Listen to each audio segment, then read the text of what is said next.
But after graduation again, it's like the you need to enter the world. I mean, maybe the corporate world या फिर जो भी तुमको करना है. So graduation के बाद आप जो भी करते हो, it's of course your choice. तुम्हारी choice है, right? Depending on your aspirations, आप जो भी करना चाहते हो. और सारी चीजें अच्छी जो भी हम choose करते हैं कि किसी फील्ड में जाना है आपको, तो it's up to you. It can be your own business, it can be some NGO की activities हो सकती है, या फिर कोई कंपनी में आप जॉब करना चाहते हो, या अपनी खुद की कंपनी शुरू करना चाहते हो, कुछ लोग मिलकर. बट कुछ ना कुछ तो नॉर्मली हम सोचते ही, नहीं तो इतने साल की मेहनत का क्या फायदा, कुछ तो बात होनी चाहिए, राइट?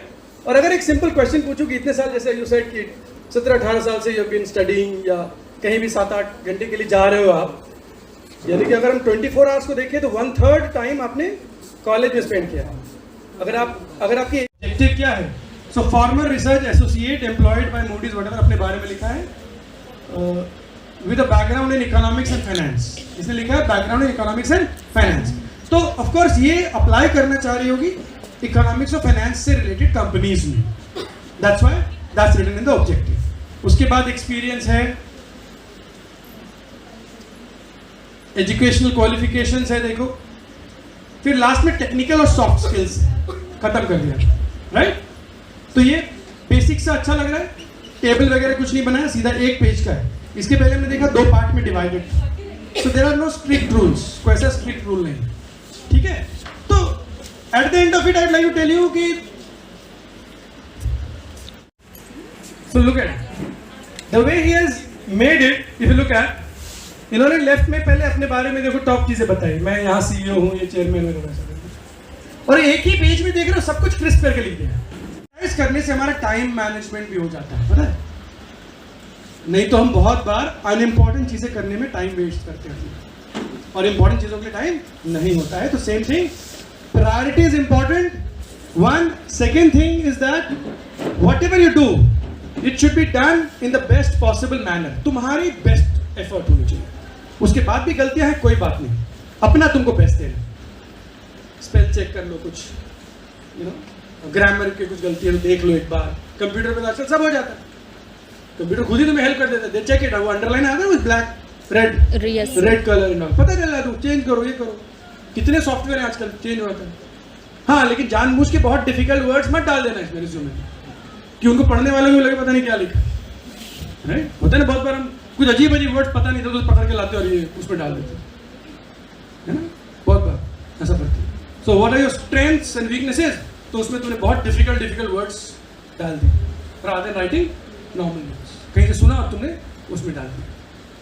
सो हमें उसको सिंपल रखना है, वो ज्यादा जरूरी है. लैंग्वेज का मतलब होता है लोगों को मेरी बात समझ में आनी चाहिए. लैंग्वेज का ये मतलब नहीं कि मैं अपने आप को थोड़ा ज्यादा शो करूं और ऐसा लिखूं कि पता चले कौन पढ़ के समझेगा इसको, देखता हूं ऐसा करके. तो ये पर्पस तो है नहीं हमारा. हमें उनको चैलेंज तो नहीं करना है कि देखो मैंने इसमें ऐसे ऐसे मैग्निलोक्वेंट, बॉम्बास्टिक और लॉफ्टी वर्ड्स लिखे हैं, ये समझ के बताओ. हाँ, शशि थरूर के जैसे. तो वही है, हमें behave in Rome as Romans do, मतलब जैसा देश वैसा देश. अगर आप नॉर्मल बातें कर रहे हो तो ठीक है. हाँ, अगर आप बिल्कुल हाई प्रोफाइल स्कॉलर लोगों के बीच में हो और वहाँ मीटिंग चल रही तो ठीक है, फिर नॉर्मल अपना वहाँ पर दो जो भी तुम्हारे वर्ड्स वगैरह वो करो, राइट? तो सिचुएशन के हिसाब से हम अपने आप को चेंज करेंगे, वो एक बेसिक बात है. अब देखो, एक छोटी सी बात मैंने लिखी है, पेपर क्वालिटी. अब ये कितना इंपॉर्टेंट है, paper quality.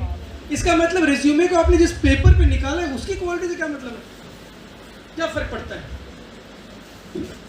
C, there is something called impression. Impression जरूरी होता है, but impression is not something which is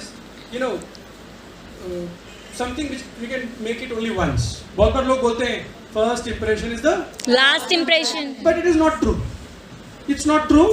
You'll get so many chances to create an impression. That's not a problem. अब मान लो तुम इंटरव्यू में गए और बड़े कैजुअली तुम चले गए, फॉर्मल ड्रेस नहीं पहने, ऐसे पहुंच गए. उन्होंने देखा तुम्हें ये क्या है, ऐसा अरे ऐसे कैसे आ गए. पर तुम बैठे वहां पर, फिर पूछा अरे what's your name and all, तुमने नाम बताया.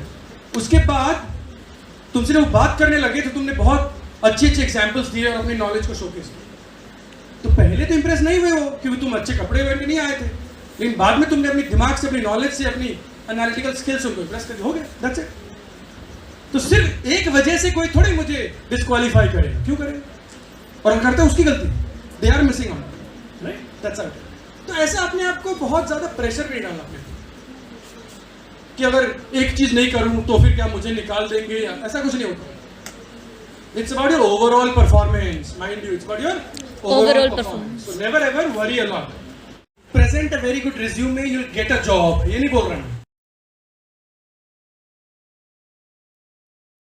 आप एजुकेशन से सीख रहे हैं, वो चाहे एक्सपीरियंस है चाहे एकेडमिक्स है, तो मैं उसको एक वन वर्ड में कहती हूँ कि कैपेबिलिटीज़ हमारी इंक्रीज हो।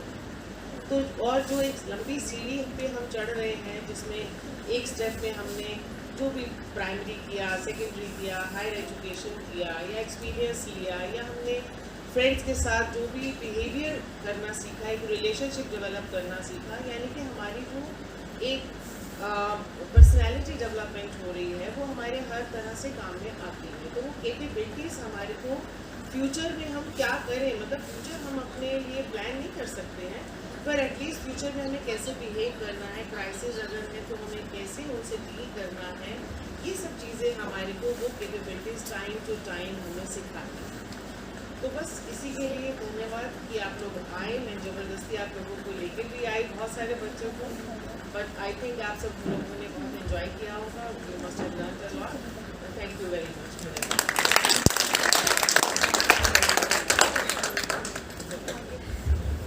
में जो लोग मुझसे पढ़ रहे हैं या पढ़ चुके जाते हैं, मैं एक चीज़ हमेशा बोलती हूँ, जब आप कुछ गलती करते हैं कि जो डिग्रियाँ हैं उन्हें आप माथे पे चिपका के नहीं लिखोगे।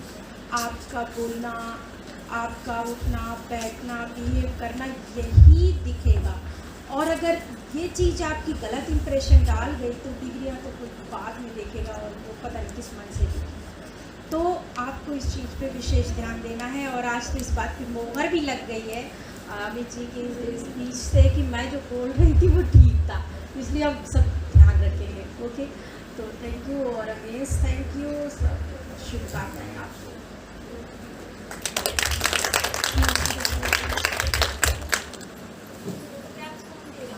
दे दिया